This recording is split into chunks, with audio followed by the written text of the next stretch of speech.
내가 인정. 이거 말할게 내가. 자 봅시다. 교재 45쪽을 같이 한번 보도록 할게요.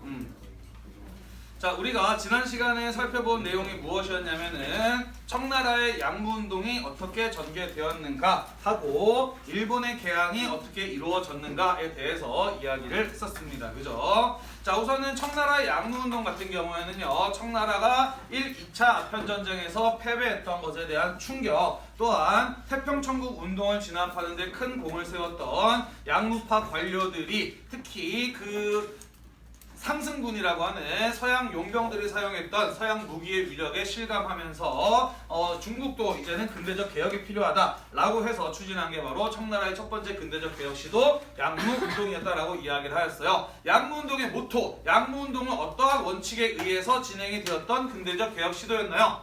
네 글자로 중체서용이었어요. 그죠? 중국의 전통적인 통치 체제는 그대로 유지하는 가운데 서양의 기술과 무기만을 받아들이겠다라고 하는 것이었습니다. 그죠? 자, 모든 개혁의 목표는 무엇이었다라고 이야기했었냐면은 부국 강병이었다라고 이야기를 했습니다. 그죠? 자, 청나라 같은 경우에는 부국을 달성하기 위해서 기선회사, 방직공장 같은 근대적 기업을 설립하면서 경제 발전을 모색했었고 해군을 창설하고 군수공장을 설치하는 등의 강병책을 추진하였다라고 이야기를 했습니다. 그죠? 자, 그래서 양무운동은 나름 당시 청나라가 필요로 했던 개혁들을 추진해 나갔던 것이다 라고 볼 수 있는데 문제는 무엇이었냐면은 보수적인 관료들이 그런 어떤 개혁에 대해서 반대하고 또 견제하면서 제대로 추진되기가 어려웠다라고 이야기를 했고요. 또한 청나라 관료사회에 만연했던 부정과 부패 같은 것들도 개혁이 진행되는데 어려움으로 작용하였다라고 이야기를 하였습니다. 특히 양무운동의 경우에는 의식과 제도에 대한 개선 없이 서양의 과학기술과 무기만을 받아들이려고 하였기 때문에 근본적인 한계를 가지고 있었다라고 이야기를 했어요. 그죠? 자, 그래서 결국 청나라는 청푸전쟁에서 패배하고 청일전쟁에서 패배하면서 자신들이 지금까지 해왔던 근대적 개혁 시도가 실패했음을 느끼게 되었다라고 이야기를 했습니다. 자, 한편 일본의 경우에는요 계속해서 네덜란드 이외의 서양과는 교류를 하지 않으려는 해금 정책을 고수하고 있었는데 어느 나라가 일본의 문을 열기 위해서 다가왔었나요? 바로 미국이었어요. 그죠? 네, 미국이 4척의 배를 끌고 와서 에도 앞바다에서 대포를 빵빵 쏘면서 문을 열지 않으면은 파괴하겠다라고 압박을 했습니다. 이러한 형태의 외교를 가지고 무슨 외교라고 이야기를 했었냐면은 포함 외교라고 이야기를 했어요. 그죠? 함대를 끌고 와서 대포로 위협을 가하면서 맺은 외교다라고 해서 포함 외교라고 이야기를 했습니다. 자, 이러한 어떤 미국의 무력 시위에 에도 막부는 항복을 했어요. 그죠? 그래서 싸워보지도 않고 개항을 하게 되었다라고 이야기를 했습니다. 그래서 맺어진 조약이 바로 미일 화친 조약과 미일 수호 통상 조약이라고 하는 것들이었어요. 그죠? 마찬가지로 그 내용을 살펴보면은 난징 조약과 비슷하게 불평등 조약, 에도 막부에게 일방적으로 불리한 내용들을 담고 있었다라고 이야기를 했습니다. 그래서 일본에서는 이렇게 싸워보지도 않고 문을 열었던 막부에 대한 불만이 나타나게 되었어요. 그죠? 뿐만 아니라 개항 이후에 물가가 급등하는 등의 경제적인 어려움이 나타나게 되면서 지방의 하급 무사들을 중심으로 막부를 무너뜨리려는 이른바 존왕양이 운동이 전개되었어요. 그죠? 존왕양이라고 하는 것은 천황을 중심으로 서양 세력을 몰아내자라고 하는 주장이었는데 이런 것들은 사실 명분에 불과했고 실제 목적은 무엇이었다? 에도 막부를 타도하는 것에 있었다라고 이야기를 했습니다. 그죠? 자, 그래서 막부의 탄압이 일어나게 되는데 실제로 초슈번이라든지 사스마번과 같은 이런 어떤 번들이 막부 타도 운동을 주도해 나가게 되면서 결국 이들이 에도 막부를 무너뜨리고 새로운 정부를 세우는데 성공하게 되었다라고 이야기를 했습니다. 그래서 막부는 천황에게 통치권을 반환하게 되고 천황 중심의 새로운 정부가 세워지게 되었으니 우리는 그 사건을 가지고 무엇이라고 한다? 메이지 유신이라고 한다라고 이야기를 했어요. 그죠? 메이지 유신은 좁은 의미에서는 막부가 천황에게 통치권을 반환한 것을 의미하지만 넓은 의미에서는 그 이후에 추진되었던 근대적 개혁까지 포함해서 쓰는 용어다라고 이야기를 했습니다. 그죠? 넘어갑시다. 자, 그래서 우리 이번 시간에 이 막부가 아니지 메이지 정부가 추진했던 근대적인 개혁, 우리가 넓은 의미에서 메이지 유신이라고 부르는 것이 어떻게 진행되었는지 같이 한번 이야기를 해보도록 하겠습니다. 자, 살펴보도록 합시다. 자, 메이지 정부가 추진했던 근대적 개혁의 원칙을 무엇이라고 이야기를 하냐면요, 문 개화론이라고 이야기를 해요. 문명 개화론이라고 이야기를 합니다. 양무운동의 원칙은 무엇이었어요? 중체서용이었어요. 그죠? 중국의 전통적인 통치체제를 그대로 유지하면서 서양의 과학기술만을 받아들인다라는 것이었는데 문명 개화론이나 무슨 뜻이냐면은 서양 문명 그 자체를 수용하자라는 뜻을 담고 있습니다. 정확히는 붙여줍시다. 모델이 무엇이었다?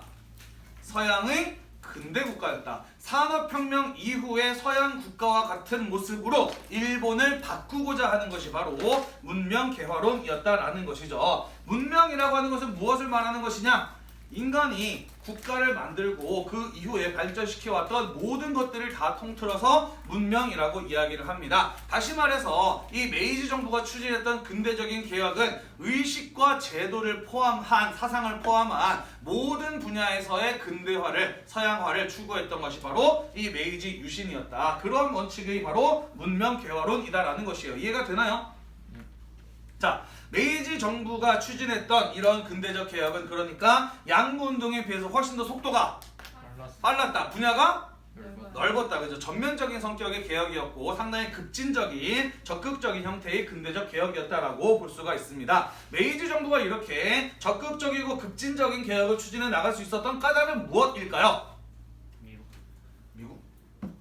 지난번에 그런 이야기를 했어요. 그죠? 중체 서형의 방식으로 양무운동이 추진될 수밖에 없었던 면도 있다라고 이야기를 했습니다. 그죠? 왜냐면은 기존의 통치 체제를 바꾼다라고 하는 것은 왕조 교체와 같은 급격한 정치적 변화가 뒷받침되지 않으면 불가능하다라고 이야기를 했어요. 그죠? 근데 일본에서 어떻게 됐어요?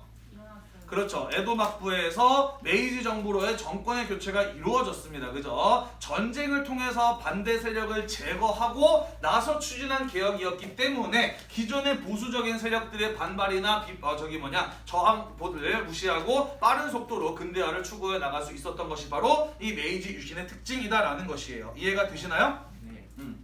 자, 봅시다. 그래서 어떤 것들을 바꿨는지 한번 이야기해 보도록 할게요. 첫 번째, 밑줄칩시다. 메이지 정부는요, 중앙 집권 체제를 확립하게 됩니다. 대표적인 사례가 바로 패번치현의 예를 들 수가 있을 것 같아요. 패번치현. 자, 패번치현이라고 하는 것은 무엇을 말하는 것이냐? 번을, 다이묘가 다스리는 번을 폐지하고 현을 설치한다라는 뜻에서 이것을 패번치현이라고 이야기를 합니다. 자, 지금까지의 일본의 통치체제를, 에도마쿠의 통치체제를 뭐라고 불렀었냐면은 막번체제라고 불렀어요. 그죠? 자, 막번체제라고 하는 것은 막부가 중앙을 통치하고 나머지 지방의 경우에는 각각의 다이묘들이 번을 다스리는 걸 가지고 막번 체제다라고 이야기를 했어요. 그죠? 나름 중앙 집권적인 제도, 예를 들자면 산킨 고타이와 같은 중앙 집권적인 성격과 제도를 가지고 있긴 했지만 근본적으로는 이건 무슨 제도였었냐면은 봉건제였어요. 그죠? 왕이 중앙을 통치하고 나머지 지역을 제후들에게 나누어 주어서 다스리게 하는 봉건제와 같은 구조의 것이었다라는 것이죠. 그죠? 자, 그런데 지금 패번치현을 했대요. 그러니까 막번 체제를 없어요. 그죠? 그리고 전국을 부와 현으로 나누어서 각각의 부와 현이라고 하는 지방 단위를 통치할 공무원을 파견하는 제도, 부현제를 실시했다라는 것입니다.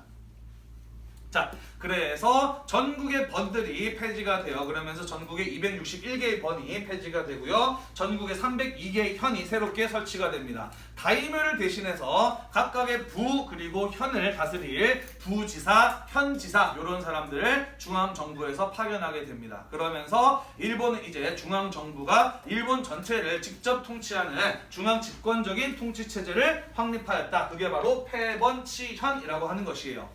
이해가 되시나요? 네, 다이묘들 어떻게 되었느냐? 그 사람들 중에 반발하는 세력들도 있었습니다만은 메이지 정부에서는 그 사람들에게 특권을 인정해줘요. 귀족으로서 자기를 내리고 에도 도쿄로 이주해 오게 합니다. 그러면서 거기에서 나름 귀족으로서 자신들의 특권을 유지하면서 살아갈 수 있게 해줘요. 그러면서 다이묘가 사라지게 되고 이제는 전국이 일본의 공무원들에 의해서 지배가 되는 그런 중앙 집권적인 통치 체제를 확립하였다라는 것입니다. 이해가 되시나요? 네. 자, 그 다음 빈칸에 들어갈 말은 무엇이냐면요. 징병제를 실시하였다라는 것이에요. 징병제가 뭔가요? 징병제. 그렇죠. 국가에서 필요로 하는 군인을 성인 남성으로 하여금 그 의무를 지게 하는 제도를 가지고 징병제라고 이야기를 하죠. 그죠? 다시 말해서 나라가 군인이 필요할 때 일반 성인 남성을 군인으로 데려갈 수 있는 제도를 가지고 징병제라고 이야기를 합니다. 자, 이 징병제를 실시하면서 밑줄 칠게요. 근대적 군사력을 정비하게 됩니다. 자, 일본이 징병제를 실시한 이유는 두 가지라고 볼 수가 있어요. 첫 번째는 징병제를 실시하면 군인의 수가 어떻게 되겠니? 많아지게 되겠죠. 그죠? 무엇을 준비하는 거예요? 일본이? 전쟁을 준비하는 차원이었다라고 볼 수가 있는 것이죠. 자, 또 하나는 무엇이냐면은 에도 막부의 통치 체제 하에서는 싸우는 일은 오직 누구만의 것이었느냐? 무사들만의 것이었다라는 것이죠. 자, 근데 징병제를 실시해서 모든 성인 남성을 군대에 데려가겠다라고 하는 것은 이제는 무사만 전쟁터에 나서는 시대는 끝났다라는 것을 의미해요. 그죠? 자, 따라서 징병제의 실시는 무엇과 같은 맥락에서 이루어진 것이라고 볼 수가 있느냐? 그 밑에 기타 옆에 빈칸에 들어갈 말이에요. 무엇의 폐지와? 무사 중심의 신분제 폐지와 같은 맥락에서 이루어진 것이다 라고 볼 수가 있다라는 것이죠. 이해가 되시나요? 네, 그러면서 이제 무사만 전쟁에 나서던 시대는 끝나게 되었다. 무사 중심에 어디서 써야 될지 모르겠어? 밑에 보면은 기타 옆에 가로하고 폐지 3인평등 정책이라고 보여요. 거기다가 신분제 폐지라고 써주시면 돼요.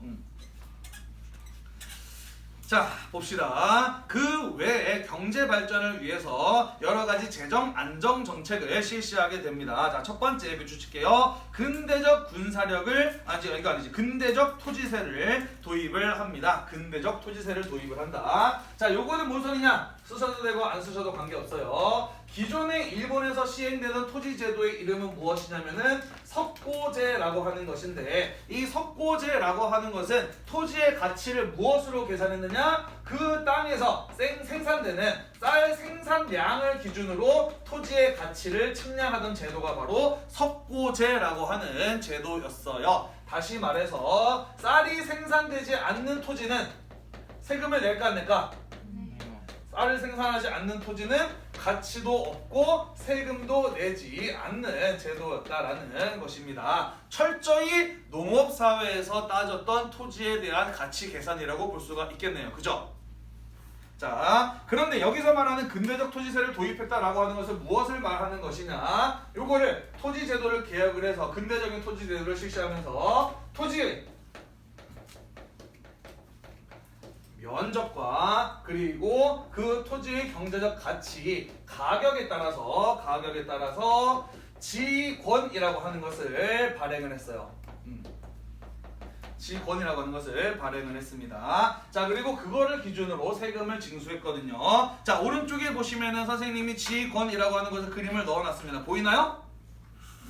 네, 거기 밑에 보시면은 메이지 정부가 토지 소유권을 증명하고자 발행한 문서이다라고 되어 있습니다. 지권에는 밑줄 칩시다. 무엇이 매겨져 있어서? 토지의 가격이 매겨져 있어서라고 되어 있어요. 그죠? 그래서 이거를 근거로 무엇을 징수했다? 세금을 징수하였다라는 것이에요. 자, 이게 뭔 소리냐? 기존의 일본의 토지 제도인 석고제에서는 공장에 만들어진 땅이나 회사가 설립된 땅이나 가게가 만들어진 땅에다가 토지세를 매겼다 안 매겼다?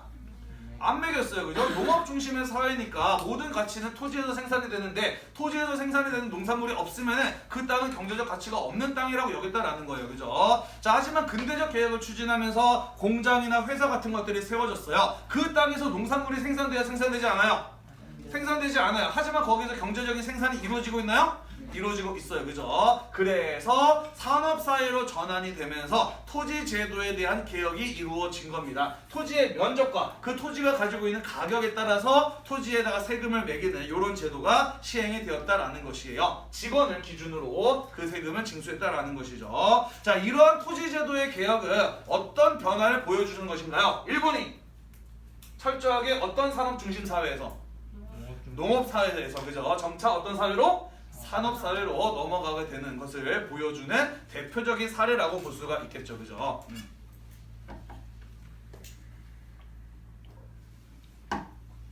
자, 그게 근대적 토지세의 도입이라는 얘기가 되겠습니다. 식산흥업 정책이라고 하는 것은 말 그대로 산업을 발전시키는 정책을 가지고 식산흥업 정책이라고 이야기를 하거든요. 일본에서는 철도 공장이라든지 방직 공장과 같은 밑줄 칩시다. 서양식 공장 건설을 통해서 근대적인 산업을 육성하고자 하였다라는 것이에요. 요거는 뭐 양무운동하고 똑같이 산업에 관련된 분야니까 별 차이 없네요. 똑같은 내용이라고 볼 수가 있겠네요. 그죠?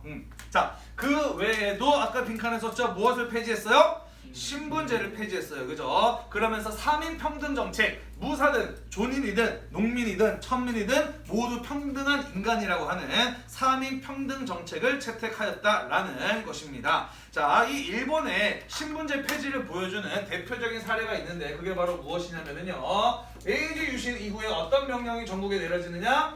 폐도령이라고 하는 명령이 전국적에 내려지게 됩니다. 폐도령이 뭘까요?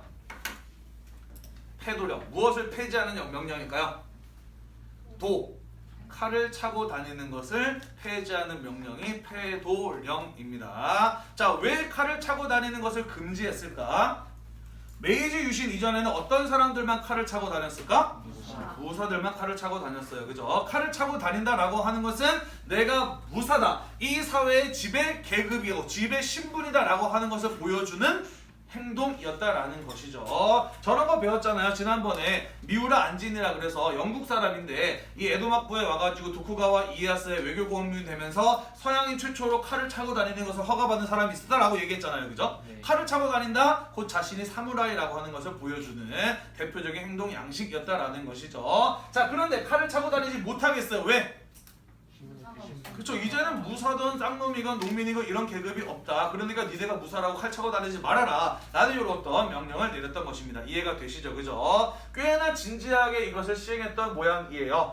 칼을 차고 다니다가 경찰한테 걸리면 칼을 뺏긴다든지 하는 그런 어떤 엄격한 단속이 이루어졌던 모양입니다. 그래서 일본의 무사들은 칼을 안 차고 다니면 뭔가 허전한 거야. 그리고 여전히 자기는 과거에 무사였다라고 하는 것을 계속해서 보여주고 싶거든. 그래서 일본의 무사였던 사람들 가운데에서는 나무로 칼을 깎아가지고 나무 목도를 허리에다가 차고 다니는 사람들이 있었다라고 하는 그런 어떤 얘기가 전해지기도 합니다. 자, 이런 신분제 폐지가 이루어지게 되었어요. 자, 또한 일본이라고 하는 나라가 서양 유럽이나 미국과 같은 근대적인 산업국가로 거듭나기 위해서는 그 나라가 어떻게 생겼고 어떻게 운영되고 있는지 같은 것들을 보고 배울 필요가 있잖아요. 그래서 밑주십시다. 구미사절단이라고 하는 사람들이 파견되었어요. 구미사절단. 다른 말로는 이 사절단을 이끌었던 단장의 이름을 따서 이와쿠라 사절단이라고도 이야기를 해요. 이와쿠라 사절단. 자, 이 사람들은 뭐 하는 사람들이었냐면은 원래 미국과 같은 나라하고 맺은 불평등 조약의 내용을 개정하기 위해서 파견되었던 서양 국가에 파견되었던 사람들인데요. 그런 어떤 불평등 조약의 개정을 하는 데에는 실패했습니다만은 그보다 더 큰 성과를 거뒀으니 그게 바로 무엇이냐면 12개에 해당하는 서양 국가들을 직접 보고 돌아왔다라는 사실이에요. 12개국의 서양을 시찰하고 돌아온 이들이 바로 구미사절단입니다. 왜 이름이 구미사절단이냐? 한자로 유럽 뭐라고 하는지 아나요? 서구, 서양 유럽에 할 때 서구라고 표현을 하죠. 북한에서는 아직도 유럽을 구라파라고 이렇게 부르기도 하는데, 네, 아무튼 구라고 하는 것은 유럽을 뜻하는 말이고 미는 뭐겠니? 미는 네, 미국이에요. 유럽이랑 미국을 돌아보고 왔다라고 해서 구미사절단이라고 이야기를 합니다. 자, 이 사람들이 서양 12개의 나라들을 돌아다니면서 무엇을 받겠어? 그렇죠. 이 나라에서는 공장과 기계가 어떻게 만들어지고 나라가 어떻게 운영이 되고 그러면서 어떠한 발전을 이루는지를 보고 돌아왔겠죠. 그죠? 그리고 그거를 가지고 뭘 하려고 그랬겠어? 그렇죠. 앞으로 일본이 개혁을 통해서 만들어 나가야 되는 모습, 청사진 이런 것들을 제시했던 사람들입니다. 그죠? 그래서 이후에 이 구민사절단에서 돌아왔던 사람들이 일본의 근대적 개혁을 주도해 나가게 되는 것이에요. 이 구민사절단에 갔다 왔던 사람들 가운데 우리나라에게도 굉장히 잘 알려져 있는 사람도 있습니다. 누굴까요? 구민사절단으로 다녀와서 이후에 일본의 근대적 개혁을 주도해 나갔던 유명한 사람이 있어요. 우리나라 사람들 다 알아, 이 사람. 맞아요. 안중근의 총에 맞아서 사망한 이토 히로부미 같은 사람도 이 국민사절단에 참가해서 유럽과 미국의 문물을 시찰하고 돌아와서 이후에 일본의 근대화를 주도했던 인물 가운데 하나입니다. 그러니까 초대 조선 총독에 임명이 되기도 했던 거예요. 그죠? 우리에게는 이토 히로부미는 아주 나쁜 사람 이렇게 인식이 되어 있습니다만 일본에서 이토 히로부미라고 하면은 근대화를 일으켰던 영웅들 가운데 하나로 추앙받는 인물이기도 해요. 이토 히로부미를 모셔놓은 시사가 따로 있을 정도로 꽤나 존경받는 인물이라고 이야기를 합니다. 자, 아무튼 그런 게 바로 구미사절단이에요. 자, 또한 일본은 굉장히 놀라운 믿으십시다 근대 교육을 실시하게 되는데 여기서 실시한 일본의 근대 교육이라고 하는 것은 무엇이냐면요, 바로 소학교 의무 교육입니다. 일본은 근대적 개혁 차원에서 소학교 의무 교육을 실시해요. 자, 소학교라고 하는 것은 우리나라에 없는 학제인데 우리나라로 치자면 뭐에 해당할까요? 그렇죠, 초등학교에 해당해요. 초등학교 의무 교육을 실시했다라는 것입니다. 이거 되게 중요해요. 초등학교 의무 교육을 실시했다라는 건 뭘 말하는 거예요? 모든 국민이 전부 다 근대적인 지식을 학습해야 된다라고 이야기를 한 겁니다. 그죠? 메이지 유신은 어떤 개혁이라고 이야기를 했어요? 문명 개화론이라고 이야기를 했어요. 그죠? 기계와 기술뿐만 아니라 산업 분야뿐만 아니라 사람들의 무엇까지도 의식 수준 자체도 이제는 근대화 시킬 필요가 있다라고 생각을 했던 것이에요. 그죠? 그래서 신분 관계없이 모든 국민이 의무적으로 초등학교에서 교육을 받도록 하는 이런 어떤 초등학교 의무 교육 같은 것들을 실시했다라는 것입니다. 메이지 유신이 굉장히 서양의 문물을 적극적으로 받아들이는 상당히 빠른 속도의 개혁이었음을 보여주는 대표적인 사례라고 볼 수가 있겠죠. 그죠? 초등학교 의무 교육은 정말로 전통적인 통치체제 하에서는 생각하기 어려운 것이잖아요. 그죠? 농부들은 농사만 지을 줄 알면 됐지 글을 쓰거나 읽게 뭐하러 필요해? 라고 생각했던 거에 비해서 이런 것도 상당히 발전된 형태의 모습이라고 볼 수가 있습니다. 자, 그래서 이런 것들을 비롯해서 서양 문물을 수용하는 적극적인 문명 개화 정책을 시행하였다라는 것입니다. 자, 그래서 일본의 메이지 유신은 양무운동보다 훨씬 더 빠르면서도 광범위하면서도 전면적인 형태의 개혁이 이루어졌다라고 볼 수가 있다라는 것이에요. 자, 물론 이게 가능했던 까닭은 뭐라 그랬습니까? 그렇죠. 정권의 교체가 이루어졌기 때문에 가능했다라는 것이었어요. 그죠? 하지만 우리는 한번 생각해 볼 필요가 있어요. 이러한 근대적 개혁을 이루기 위해서 정권을 교체하기 위해서 무엇이 있었어요? 전쟁이 있었어요. 그죠? 과연 전쟁을 통해서 자신의 생각에 반대하는 사람들을 죽여가면서까지 이런 식으로 개혁을 할 필요가 과연 있었는가에 대한 가치 판단의 문제도 남아있다라고 생각을 합니다. 물론 메이지 유신은 성공적인 근대적 개혁이었고 양무운동은 실패했기 때문에 결과론적만 보자면 양무운동보다는 메이지 유신이 올바른 근대화의 방향이었다라고 볼 수가 있겠습니다만 정말 전쟁을 통해서 사람들을 죽여가면서 하는 방법밖에 없었을까에 대해서는 의문이 남을 수 있다라는 것이죠. 이런 얘기를 이렇게 길게 하고 있는 까닭은 무엇일까요? 그렇죠. 수행평가 논술형 주제 중에 하나이기 때문에 여러분들이 이런 부분에 대해서 조금 고민을 해보고 답안을 작성하셨으면 좋겠습니다. 자, 아무튼 일본은 굉장히 빠른 속도로 급진적인 개혁을 추진해 나갔다라는 것이에요. 자, 그런데 이렇게 빠른 속도로 사회가 변하다 보면 어떤 사람들이 나타나게 될까요? 그렇죠. 그것을 따라가지 못하는 사람, 뒤처지면서 그래서 자신의 삶이 어려워지는 사람, 이런 사람들이 존재합니다. 그런 사람들은 반드시 이러한 근대적 개혁에 대해서 어떤 모습을 보일까요? 부정적으로 평가하고 반대하고 저항하는 모습들을 보였겠죠. 그죠? 자, 메이지 유신 이후에 너무나도 개혁이 빠른 속도로 일어나면서 사회 변화 속도가 빠르다 보니까 이런 사람들이 있었습니다. 비춰칠게요. 특권을 산신한 무사들이라든지 자신의 생활이 불안해진 농민들, 이런 사람들이 있었다라는 것이죠. 자, 무사들은 왜 특권을 상실했나요? 그렇죠. 신분제 자체가 폐지되었으니까, 그지? 과거에 자신은 일본의 지배층이었는데 이제는 아무것도 아닌 존재가 되어 버렸습니다. 그죠? 당연히 신분제 폐지로 인해서 무사들은 뭔가 상실감 같은 것들을 느꼈을 거예요. 그죠? 농민들의 생활은 왜 불안정해졌을까? 일본의 산업 구조가 어떻게 됐어요? 농업에서 상업으로 바뀌었습니다. 그죠? 이촌 향도 현상 이런 거 들어봤죠, 그죠? 기본적으로 산업 발전은 농촌의 붕괴 위에서 이루어지게 되어 있습니다. 그렇기 때문에 이러한 어떤 산업화의 진행이 됨에 따라 농민들의 어떤 그런 생활의 변화, 생활의 불안정 같은 이러한 일들이 벌어지게 되었다라는 것입니다. 자, 그러면서 이런 계층들을 중심으로 일본의 메이지 유신에 대해서 불만을 갖는 세력들이 점차 늘어나게 되었다라는 것이에요. 자, 그런데 산업 발달을 위해서 어떤 것이 필요하느냐? 산업이 계속해서 발달해 나가기 위해서 뭐가 필요하느냐? 거기 뭐라고 써 있어요? 산업이 발달해 나가기 위해서 뭐가 필요했다? 원료와 시장이 필요했다라고 되어 있어요. 그죠? 자, 요거 뭔 소리냐? 공장과 기계를 통해서 물건을 만들어내게 되면서 이전보다 훨씬 더 빠른 속도로 많은 양의 물건을 만들어낼 수 있게 되었어요. 그러니까 더 많은 물건을 만들어내기 위해서는, 계속해서 많은 물건을 만들어내기 위해서는 물건에 뭐가 필요해요? 원료들이 필요합니다. 그죠? 자, 그렇게 빠른 속도로 많은 양의 물건을 만들어냈어요. 그러면 그 물건을 무엇해야 돼? 팔아야 될 거 아니에요. 팔 수 있는 시장이 필요합니다. 그죠? 자, 그래서 산업 발전을 뒷받침하기 위해서 일본은 점차 무엇에 관심을 가지기 시작하느냐? 원료와 시장을 제공해 줄 수 있는 식민지에 대해서 관심을 갖게 됩니다. 서양의 많은 유럽 국가들이 산업혁명 이후에 아프리카나 아메리카나 아시아 지역에 숱하게 많은 식민지를 만든 이유가 뭐냐? 바로 자국의 산업 발전을 위한 원료와 시장이 필요했기 때문이에요. 예를 들어 볼까요? 우리가 알고 있는 영국의 대표적인 식민지 어디였어요? 바로 인도였어요. 그죠? 베트남은 프랑스 식민지였죠. 자, 왜 영국이 인도를 식민지로 만들었느냐? 영국은 세계에서 가장 먼저 산업혁명이 이루어진 나라예요. 그죠? 제일 먼저 만들어진 기계와 공장이 뭔지 아나요?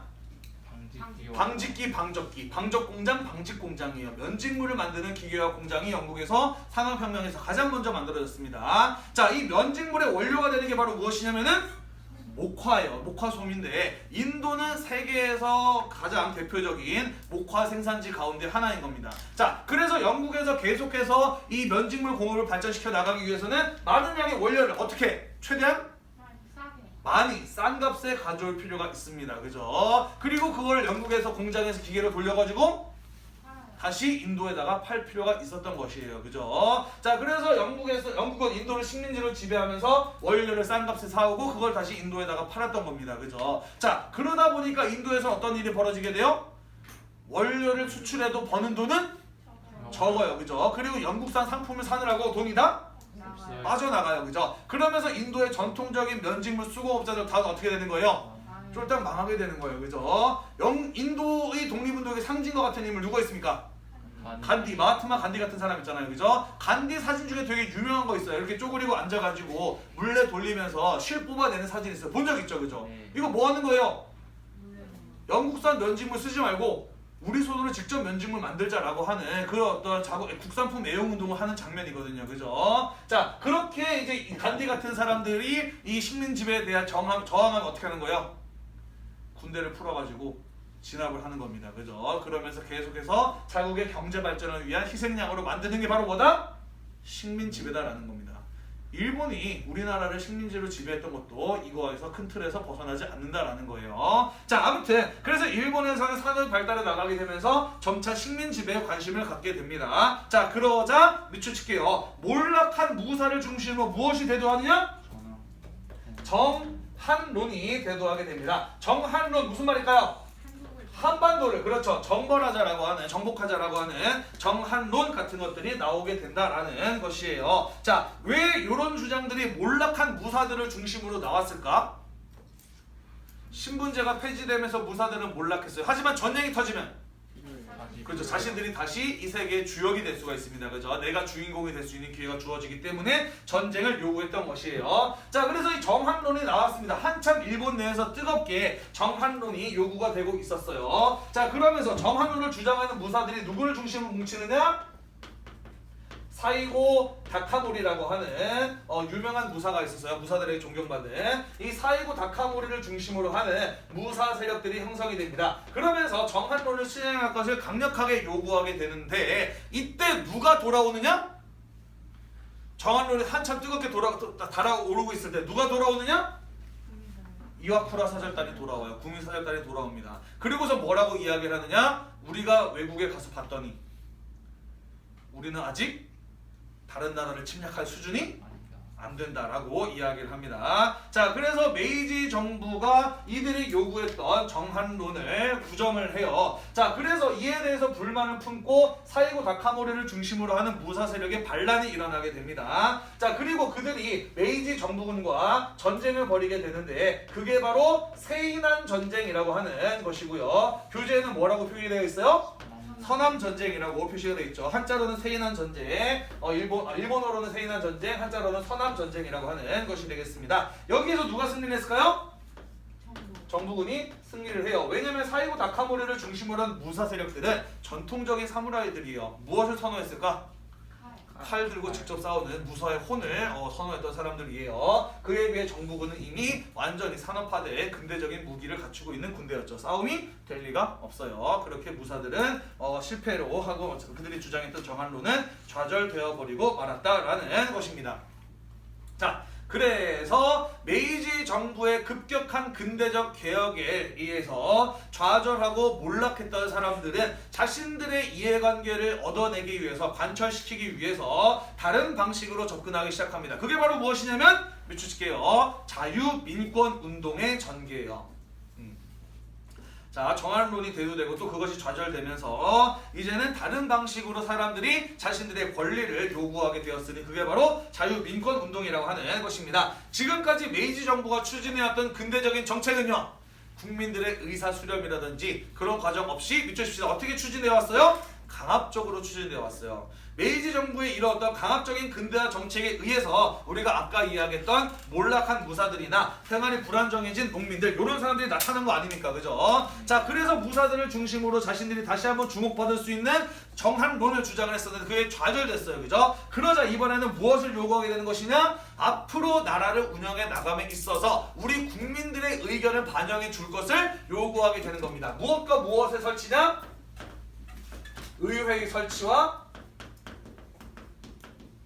헌법의 제정을 요구하게 됩니다. 의회의 설치와 헌법의 제정을 요구하였으니 그게 바로 자유민권운동이라고 하는 것이에요. 의회는 뭐 하는 곳이에요? 법을 만드는 곳이에요. 그죠? 법을 누가 만드나요? 의회에서? 의원들이 모여서, 국회의원들이 모여서 법을 만들죠. 그죠? 의원은 누가 뽑아요? 국민들이 뽑아요. 그죠? 시민들이 뽑습니다. 그죠? 그래서 국민들이 자신의 의사를 대변해 줄 수 있는 사람들을 의원으로 뽑고 그 사람들이 법을 만들어서, 헌법을 만들어서 국가가 통치되기를 원했던 겁니다. 이런 서양식 정치 제도를 도입할 것을 요구했던 게 무엇이었다? 자유민권운동이었다라는 것이에요. 자, 그러면서 일본 각지에서 정당이 결성이 되고요. 헌법 초안 같은 것들을 작성하는 등 여기저기에서 이러한 것들을 요구해 줄 것을 요구하는, 이런 요구를 받아들여 줄 것을 요구하는 자유민권운동이 전개가 되었습니다. 지금까지 근대화 정책을 자기 마음대로 추진해왔던 메이지 정부 입장에서는 마음에 들까요? 마음에 들지 않을까요?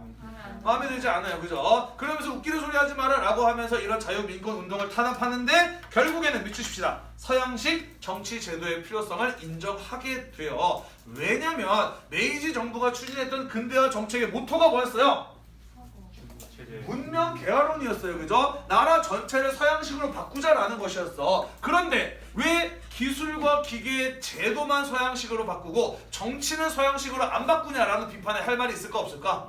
없었던 거예요. 그죠? 그러니까 이런 어떤 요구들을 무시할 수 없고 결국에는 인정하게 됩니다. 자, 그러면서 이 메이지 정부에서는 무엇을 채택하게 되느냐? 바로 입헌제를 채택을 하게 됩니다. 입헌제 채택을 결정하게 돼요. 자, 입헌제라고 하는 것은 무엇을 말하는 것이냐? 헌법에 입각한 통치를 말하는 것인데, 자, 우리는 통치 형태를 크게 3개 정도로 나누어 볼 수가 있습니다. 우리가 지금까지 배웠던 동아시아 각국의 통치 체제는 뭐라고 부르냐면은 전제군주제라고 불러요. 전제군주제란 무엇이냐? 쉽게 말해서 왕이, 황제가 또는 천황이 절대적인 권력을 가지고 자기 마음대로 나라를 통치하는 게 전제군주제라는 것이에요. 이런 사람들이 절대 권력을 가지고 통치하는 걸 전제군주제라고 이야기를 합니다. 자, 그 다음에 공화정 또는 공화제라고 하는 게 있어요. 이 공화제라고 하는 것이 무엇이냐면은 왕이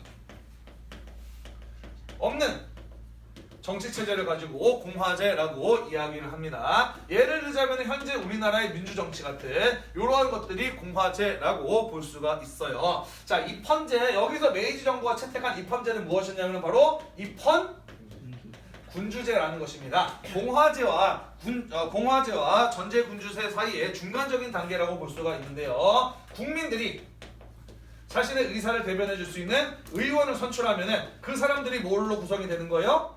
의회로 구성이 되는 것이고, 의회에서는 뭘 만드는 겁니까?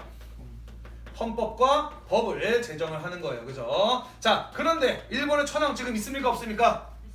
있어요. 그죠? 일본의 천황, 군주의 경우에는 있습니다. 통치권을 행사해요. 하지만 어떻게 행사할 수밖에 없느냐? 군주라고 할지라도 국민들이 만든 헌법에 입각하여 헌법의 기준으로 하여 통치해야 하는 제도를 가지고 입헌군주제라고 이야기를 해요. 그러니까 전제군주제에서 공화적으로 넘어가는 중간적인 단계, 그러니까 절충한 뭐라고 하지? 넘어가는 중간적인 단계, 과도기적인 제도를 가지고 입헌군주제라고 한다라는 것입니다. 이해가 되시죠? 무슨 말인지? 네. 자, 그래서 입헌제 채택이 결정이 되면서 자유민권 운동을 요구했던 사람들의 열기는 크게 식게 됩니다. 일단은 자신들의 요구가 이제 들어졌다라고 생각을 했던 것이죠. 자, 그래서 이런 어떤 있던 입헌제의 결정이 채택이 되면서 일본 최초의 헌법이 만들어지게 되니 그게 바로 무엇이냐면은 대일본 제국 헌법이라고 하는 것이었습니다. 다른 말로는 메이지 천황 시기에 만들어진 헌법이라고 해서 메이지 헌법이라고도 이야기를 해요. 자, 그래서 메이지 헌법이 제정이 되면서 입헌제 국가의 제도적 기반을 마련했고, 이듬해 선거를 실시해서 1890년에는 의회를 개설하게 되기도 합니다. 하지만 이 입헌제 결정은 무엇이었다? 페이크였다. 정치에 참여를 요구하는 국민들을 기만하기 위한 속임수였다라고 볼 수가 있어요. 자, 오른쪽에 보시면 선생님 대일본 제국 헌법 넣어놨습니다. 같이 한번 읽어볼까요? 제1조 대일본 제국은 만세일기에 천황이 통치한다. 천황을 신성하며 누구라도 침범해서는 안 된다. 천황은 나라의 원수이며 통치권을 장악하고 이 법률의 조규에 의하여 이를 거행한다 라고 되어 있습니다. 헌법에서 국민이라는 단어 나와 있어요? 아니에요. 그죠? 입헌군주제가 시행됐습니다만은 미칩시다. 이 헌법 어떻게 제정된 거예요? 국민들은 철저하게 배제된 상태에서 정부 주도로 제정이 된 겁니다. 그죠? 헌법에는 오로지 뭐만 나와 있어요?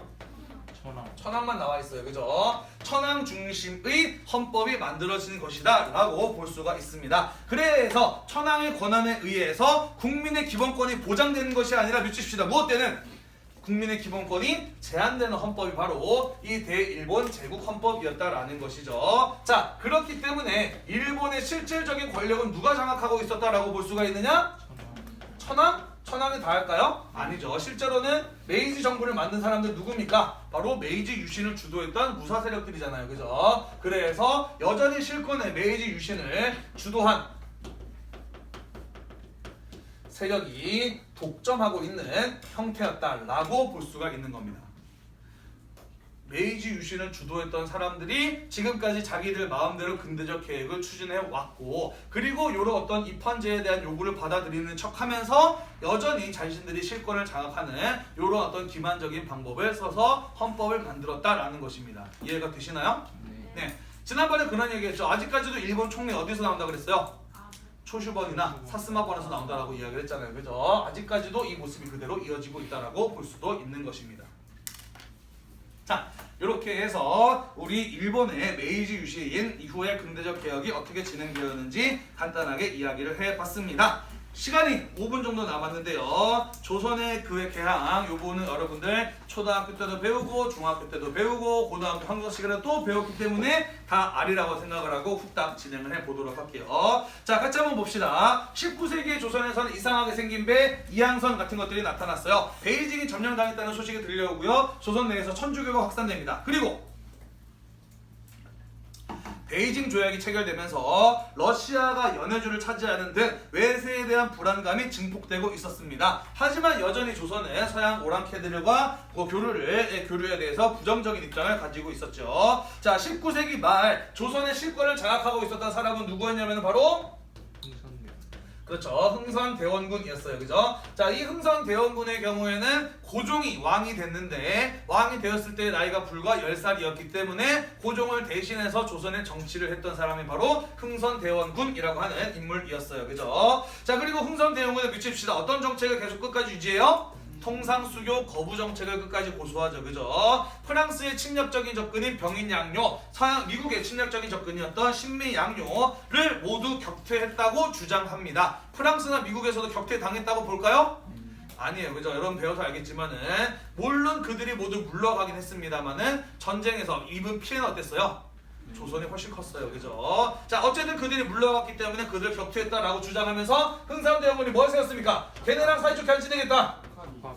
척합의 같은 것들을 세우면서 통상수교 거부 정책을 계속해서 이어나가게 됩니다. 자, 그런데 흥선대원군이 물러나고 난 이후에 미치십시다. 고종이 직접 정치를 하게 되면서 친정을 하게 되면서 조선 내에서 서양 문물에 대한 관심이 높아지게 됩니다. 자, 고종이 나이가 20세가 넘으면서 성인이 되면서 이제 직접 정치를 하게 되었는데요. 자, 봅시다. 이 고종 같은 경우에는 사실 아버지처럼 자신의 손과 발이 될 수 있는 그런 어떤 정치적인 동맹이나 기반이 있었느냐? 아무것도 가지고 있지 못했어요. 왜냐하면 아버지가 그렇게 못하게 했기 때문이죠. 자, 그렇다면 고종이 직접 정치를 할 수 있었던 이유는 무엇이냐? 그것은 바로 그의 부인 패밀리 민씨 일파의 힘이었다라고 볼 수가 있습니다. 자, 그래서 조금 오버해서 얘기하자면은요, 고종 시절에 이루어졌던 조선의 정치는 사실 외척이 권력을 독점했었던 세도 정치의 모습과 그렇게 크게 다르지 않았다라고 조금 과장해서 얘기하자면 그렇게 볼 수도 있어요. 자, 어쨌든 이 고종이 직접 정치를 하게 되면서 요런 사람들이 정치를 주도하는 세력으로 이제 성장을 하게 되었다라는 것인데, 이 사람들 같은 경우에는요, 북학의 영향을 받은 사람들입니다. 북학, 청나라를 배우자라고 할 것을 주장했던 사람들이잖아요. 그죠? 자, 그러다 보니 이런 어떤 사람들의 경우에는 무엇에 대해 관심이 많았다? 대외 통상에 대해서 관심이 많은, 찬성을 하는 그런 어떤 입장의 사람들이었다라는 것이에요. 그러면서 조선 내에서 믿주십시다. 어떤 얘기가 나오는 거예요? 통상개화론, 우리도 문을 열고 서양의 문명을 받아들이자라고 하는 이런 주장들이 나타나게 되는 겁니다. 자, 요걸 아는 게 좀 중요해요. 왜 좀 중요하냐면은 조선도 일본에 의해서 개항을 당하기 이전에 근대화를 할 의지를 가지고 있었다는 겁니다. 그죠? 이른바 식민사학에서는 뭐라고 이야기를 해요? 조선은 스스로 발전할 가능성이 없었다. 능력도 없었고 의지도 없었다. 그러니까 일본이 개항을 통해서 근대화 시켜준 거다라고 이렇게 이야기를 하잖아요. 그죠? 하지만 그렇지 않았다는 것. 조선 내부에서도 대외 통상에 대해서 찬성을 하고 서양의 문물을 받아들일 것에 대해 관심을 가진 사람들이 있었기 때문에 일본의 요구를 받아들였다라고 보는 게 타당한 해석이다라는 것이에요. 자, 한편 정학론 좌절되긴 했습니다만은 그걸 자체를 부정당한 것은 아니었어요. 그죠? 할 필요는 있어. 다만 지금은 아니다라고 해서 좌절됐던 게 정학론입니다. 그죠? 하지만 이제 이때쯤 오게 되면 1890년대 오게 되면은 메이지 유신을 통해서 상당한 근대화를 이룬 일본이 침략적인 접근을 조선에게 해 오게 되는 것이죠. 자, 그러면서 일본의 그러한 대외 팽창 정책이 일환해서 어떤 사건이 일어나게 돼요? 운요 사건이 일어나게 되죠. 그죠? 강화도 앞바다에 와서 대포를 빵빵 쏘면서 조선을 압박하고 외교를 요구한 사건이 바로 운요 사건이었어요. 그죠? 미국에게 당했던 걸 그대로 조선에게 똑같이 써먹고 있습니다. 그죠? 그게 바로 운요 사건이었다라는 것이에요. 자, 그리고 이 개항과 대외 통상에 대해서 관심을 가지고 있었던 조선 정부는 그러한 일본의 요구를 받아들이기로 결정을 하게 되는 것이죠. 그죠? 그러니까 이 강화도 조약이라고 하는 것이 반드시 일본의 강요에 의해서만 이루어진 것은 아니다라는 거 다시 한번 이야기를 합니다. 자, 그래서 맺은 조약이 바로 무엇이에요? 밑주십시다. 강화도 조약이고요. 강화도 조약은 별명이고 공식 명칭은 조일, 수호, 조규입니다. 자, 내용 전부 다 중요해요. 다 밑주칠게요. 조선은 자주국이라고 들어가 있습니다. 왜? 조선을 식민지로 만들려는 청나라의 간섭을 뿌리칠 생각으로 이런 조항이 들어간 것이죠. 부산 이외에 2개 항을 개항한다. 나중에 인천과 원산으로 결정이 되죠. 그리고 영사재판권, 해안 측량권 같은 일본에게 살짝 유리한 이런 내용들이 들어가 있습니다. 그 이후에 부속 조약인 조일무역규칙에 의해서 일본 선박은 항세를 납부하지 않는다, 항구에서 세금을 내지 않는다라는 이런 일본에게 유리한 조약들도 들어가 있습니다. 그래서 조일수호조교 강화도 조약은 난징 조약이나 미일 수호 통상 조약을 모방한 마찬가지로 무슨 조약이다? 불평등 조약이다라고 볼 수가 있습니다. 그죠? 자, 한국사 시간에 이건 정말 나쁜 조약이야, 정말 엄청나게 잘못된 거야 라고 이렇게 배웠을 수도 있는데, 사실 조선 정부는 청나라나 일본이 계약을 하는 과정을 다 지켜봤고 거기에서 모두 불평등 조약을 맺으면서 시작한 걸 봤기 때문에 우리도 일단은 이 정도면 이렇게 시작할 수 있다라고, 그렇게 썩 나쁘지 않다라고 판단했다고 해요. 비교적 무난하게 강화도 조약은 체결되었다라고 합니다. 중요한 건 뭐예요? 그 이후에 조선 정부가 추진하는 근대적 개혁이 얼마나 잘 되느냐가 중요했던 것이죠. 그죠? 자, 그런데 조선을 식민지로 만들려는 청나라와 일본의 경쟁적인 침략 때문에 조선의 근대화가 제대로 추진되기 어려운데요. 그 내용은 우리가 다음 시간에 마저 이어서 살펴보도록 하겠습니다. 오늘도 공부하느라고 대단히 고생이 많으셨고요. 오늘 이 수업 영상이 여러분들의 공부에 도움이 되셨다면 구독과 좋아요 잊지 말고 눌러주세요. 수고했습니다. 이번에 소리 잘 녹화됐겠지?